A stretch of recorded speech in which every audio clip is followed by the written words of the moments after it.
wisst ihr eigentlich schon, was die 5 wichtigsten Sachen sind, was ein Holzknecht braucht? Also, Nummer 1, das Handy. Das Handy ist wichtig, weil das ist das erste Drum, das wichtigste Drum, was ich brauche, wenn wir eingewickt werden von unseren Freunden zum Beispiel, uns nicht mehr befreien können selber, dann können wir mit dem Hilfe rufen. Und ganz wichtig, wenn man alleine im Holz ist, sollte man nicht tun. Natürlich auch, wenn die Maschine steuert wird, dass man ein wenig TikTok schaut oder dass man halt hier und da einmal auf die Hände reinschaut oder dass man zum Beispiel schaut, wie viele Abonnenten das man schaut oder einmal ein Video macht und dann alle auf der Welt sagt, wie geil das man nicht ist. Das zweitwichtigste dran ist der 10-Kerzenschlüssel. Warum braucht man 10-Kerzenschlüssel? Schaut dann an, wenn uns die Motorsage aussauft zum Beispiel, was bei den alten Sagen natürlich viel älter passiert ist, dass man 10 Kerzen gleich rausschraubt, wenn man reinbläst, dann ist der Sprudel wieder raus und dann läuft es wieder. Oder dass wir Kedenraddecke aufmachen können, Keden wechseln oder Spanner, je nachdem. Ich glaube, das muss ich nicht sagen. Außerdem kann der 10-Kerzenschlüssel einfach nur ein paar Sachen, die echt praktisch sind und somit ist er ein wichtiges Werkzeug. Auf der einen Seite wissen wir es hat er einfach Schlüsseln drauf, wie der Name schon sagt. Man kann aber auch einfach in ein Bluch ein wenig reinschneiden, steckt den 10-Kerzenschlüssel rein, kommt zu ein wenig, weil sonst wird es nicht sehen. In ein Bluch ein wenig reinschneiden, man steckt den 10-Kerzenschlüssel rein und dann kann man ganz einfach in die Seite fallen und man steht an. Und wenn man die andere Seite machen möchte, kann man in die Seite fahren. Man steht an. Man kann aber trotzdem, wie man sieht, super, alles drehen und man steht nirgends an.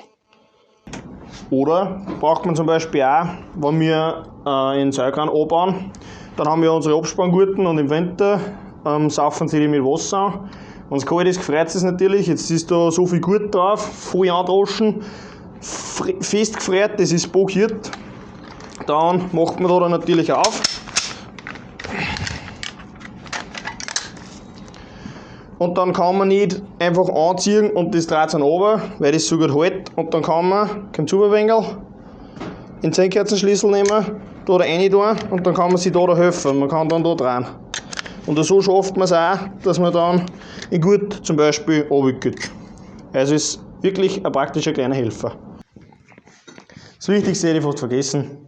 Natürlich ist es gut, dass man Bier machen kann. Prost. Also, das drittwichtigste oder eigentlich eins von den wichtigsten Sachen ist natürlich ein Klopapier. Warum man sowas braucht, muss ich glaube ich kein Mensch auf der Welt erzählen. Aber es ist wichtig, dass man es zum Beispiel im Schlepperling hat. Oder natürlich im Auto. Oder natürlich im Brandsäger. Ob es jetzt der Maschinist braucht, ob es die Fußmannschaft braucht, es ist einfach extrem lästig, wenn man dann vom Schlag runtergehen muss oder ich sage einmal nichts mit hat und man muss aber nur arbeiten und man arbeitet sich viel leichter, wenn man keinen Druck hat, sagen wir mal so.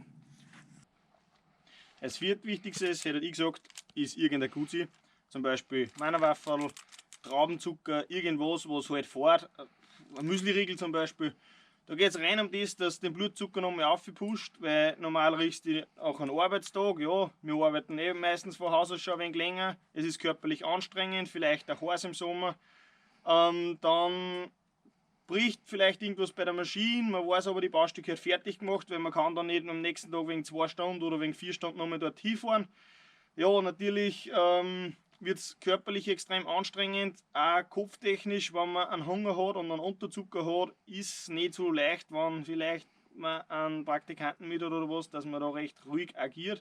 Mir fällt es zumindest nicht immer so leicht. Dann ist der Tipp von mir, nehmt euch irgendwas mit, weil wenn das im Auto liegt oder im Schlepper oder irgendwo, ist halt meistens eine Ewigkeit und sonst muss man es halt leider mal essen, wenn man gerade keinen Hunger hat. Und dann hat man was griffbereit und man arbeitet sich um einiges leichter, wenn man einfach was hat, was man wieder pusht und dann zahlt es dann wieder.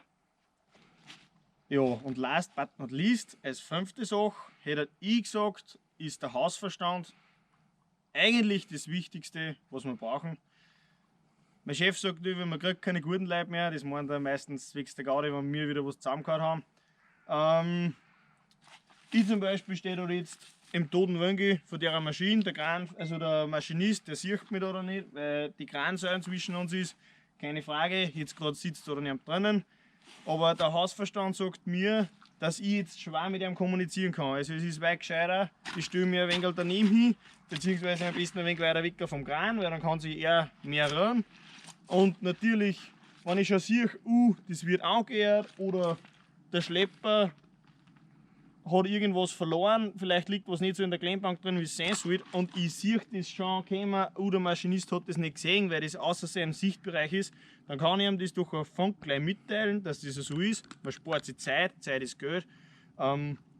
Sonst fällt ihm das vielleicht während dem Runterfahren einmal runter und das hält nur auf bei der Arbeit. Und darum ist wichtig, schaltet euch ein Hirn, seid euch zu nichts zu blöd, und wichtig an die Jungen, die vielleicht noch nicht so gut schneiden: wenn ihr euch Sachen nicht zutraut, beim Abstocken ganz besonders, dann sagt das und glaubt nicht, ist jetzt dann die Bläden oder euch lacht wer aus, sondern jeder muss einmal anfangen. Und es ist wichtig, dann lernt ihr was, euch gehört gezeigt, und es ist nur saugefährlich, wenn irgendwer meint, oh, zack, und ich bin so eine Widerhand. Das bringt nichts, und wir haben auch Sachen, wo wir sagen, hey, Bur, jetzt müssen wir einmal nachdenken, wie wir da jetzt tun. Darum gebe ich euch den Tipp, schaltet euch ein Hirn und vergesst das ja nicht. Das ist eigentlich das Wichtigste, was ihr mitnehmen sollt. Das war's schon wieder. Bleibt gesund. Ich hoffe, wir sehen uns wieder mal. Wenn es euch getaugt habt, abonniert den Kanal, schaut auf Instagram vorbei. Bis zum nächsten Mal. Habe die Ehre.